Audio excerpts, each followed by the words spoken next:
Was supposed to be this glittering, sparkling success, and now it appears that, well, once again, without a doubt, sadly for her, the former royal known as the Duchess of Sussex, Meghan Markle, has got herself in something of a jam. As ever, let me explain. Morning, lovely to see you on this dark and gloomy sort of look at this. It's like a scene out of a Dracula film, isn't it? This is genuinely real. Look, you can see it just really sort of clouded over. Don't know what's happening.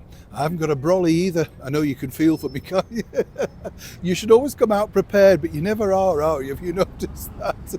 As ever though, thank you so much for your lovely comments on our recent videos, including of course the one with the former British Prime Minister, the Right Honourable Liz Truss. Fascinating to talk to her. As I say, a woman in the room with our late Queen for the very last time.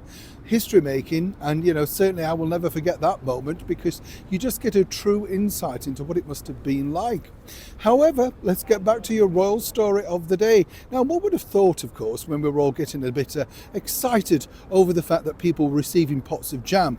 Still waiting for mine, Meghan, but I'll make do with my little blackcurrant jam in the meantime. Although I have to say, it's going to take some beating if you like your jam from this splendid royal store that is Fortnum and Mason's. Truly, when you've tried some of their jams, it's very hard. They're very expensive, but you do come away thinking, boy, that did taste like, blueberries or blackberries or whatever. You know what I'm saying?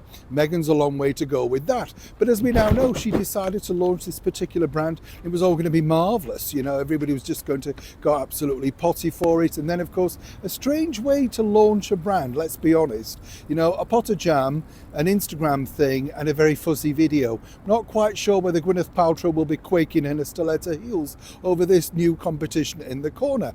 But here's where it gets rather tricky in a more serious note. You see, when you put something out like that, you would have thought instantly that this would have made your stock rise, particularly in the now influencing world of social media. That is so vital in this world, because if you are selling product, you need to get followers. Now, as we know, Meghan literally ramped at a certain figure with regards to the Instagram followers, and a lot of people were claiming that there were also secret bots on there as well. These are sort of bot accounts, that sort of stuff, not real followers. Tricky world, this world of social media, let me tell you.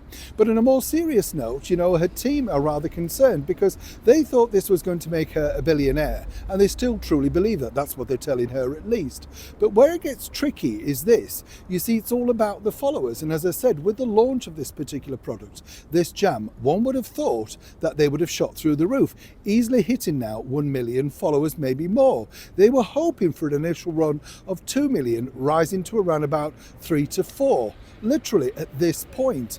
So it's very concerning that as Meghan ploughs ahead with her latest venture, trying to sell pots, pans, jams, cat food, all of that sort of stuff, so far it appears that the mass market appeal of her brand is literally not necessarily going in the right direction.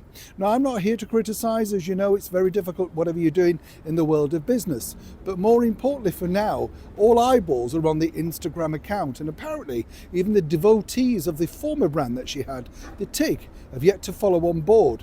So what is stopping them? Unless, of course, they're too busy eating jam. Either way, it's a developing story. Neil Sean in the very heart of London.